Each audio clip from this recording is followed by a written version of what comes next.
Today, we begin our discussion on a concept that's been getting a bit of attention lately, referred to as the beige flood. This is the overwhelming wave of competent yet homogeneous content generated by AI. As we'll explore, this isn't a story about mediocrity, but one of value transformation.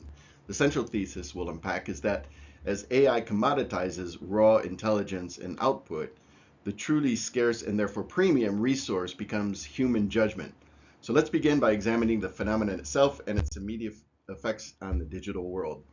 So defining beige flood more precisely, what we're witnessing is the economic effect of an infinite supply of content. AI can now produce a virtually limitless amount of text and imagery at a near zero marginal cost.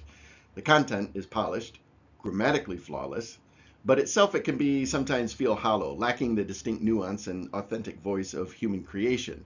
So where content creation was once a bottleneck for many organizations due to simply a lack of manpower to churn out content, and therefore it was defined by scarcity and value, and it has become a fire hose of abundance with the help of AI. So this brings us to what is actually a multi-trillion dollar question. If every organization, from a startup to a multinational corporation, has access to the same super genius intern in the form of AI, what happens to the economic value of the content it produces? So the answer is a classic economic principle. It gets commoditized, and from there the value chain inevitably shifts. So we move away from valuing the product of content, which is now cheap and abundant, and towards valuing its verification and the strategy behind it. So far from making human intelligence obsolete, AI's proliferation may actually increase the demand for higher order human cognitive tasks. So it's a fascinating paradox, and we'll get into that in a little greater detail. So the market is already reacting to this transformation, leading to what we can term as a trust deficit.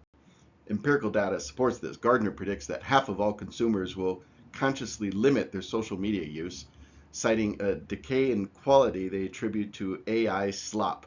Furthermore, research from MIT Sloan reveals a crucial insight that human AI teams only outperform AI when the human brings specific domain-related expertise.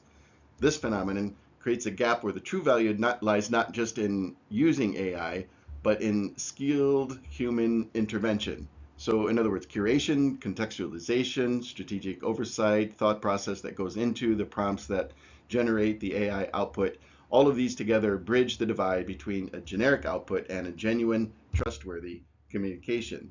So to thrive, businesses must understand this commoditization gap. When a core component of a process, in this case content output, becomes incredibly cheap, the market's valuation shifts. It no longer pays a premium for the act of creation itself. Instead, the economic rewards migrate to new bottlenecks. So verification, curation, and high-level strategy. This is in itself a manifestation of the Jevons paradox. As AI makes content production more efficient, we simply produce more of it, which in turn creates a greater need for human oversight to manage the deluge of content. So consequently, expertise in areas like strategy and critical analysis become even more valuable than the ability to perform the technical execution that AI now handles. So what is an employee's new role in this situation? The workforce at large must transition from being a creator to a governor. Think, think of ourselves as the essential quality buffer between raw AI output and the final audience. While the AI can process text, it cannot grasp subtleties or nuance or the unspoken context of a situation. It doesn't have awareness. So this is the domain of people. Our function is to inject this vital context, to verify the accuracy and ethical alignment of the content, and to ensure the final product meets human standards of quality and intent. So in this new world, raw output is a commodity, but as we have established, context, not content, is king. So the practical application of this thinking is what is increasingly referred to as the artisan AI strategy. So forward-thinking organizations are not simply replacing humans, but are creating a symbiotic system. The first step of this is to distinguish workflows. This means to identify tasks suitably or tasks which are suitable for commodity AI, like internal memos or data summarization or email, first draft production, and these kinds of things. And those requiring artisan AI, where human expertise is paramount, such as client-facing strategy or final marketing copy. It is a skill to do that, and businesses must train their teams for output scrutiny.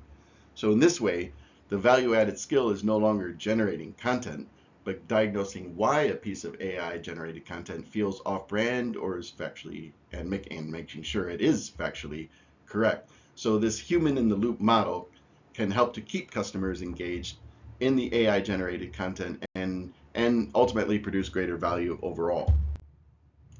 So I want to leave with 5 strategic questions that organizations can ask themselves regarding this topic. First is that the brand erosion test. Would customers notice a drop in quality or soul if a workflow were fully automated? Second question is the ratio of verification. If you are increasing resources for editing and review as AI output grows, does that mean you're keeping pace with the ability of the AI to generate content? So third, the context gap. What proprietary knowledge does the organization have that AI doesn't? And this is where the competitive differentiation can be greatest, and what businesses needs to double down on in order to make sure that the AI that they're using actually generates real value to the market.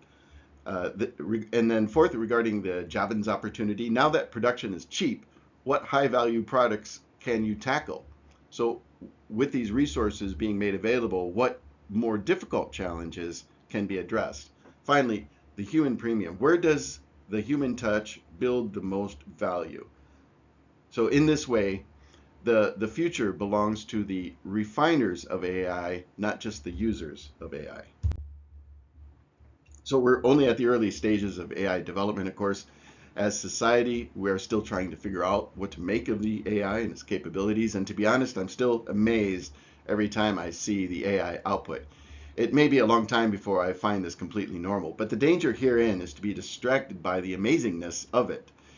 In other words, getting beyond the fact that it exists, and now with its existence, what can be done to move forward and make a better business out of the AI and make a better world out of the AI. So that's the part where we humans are still, and I dare say will always be, the most important part of the equation.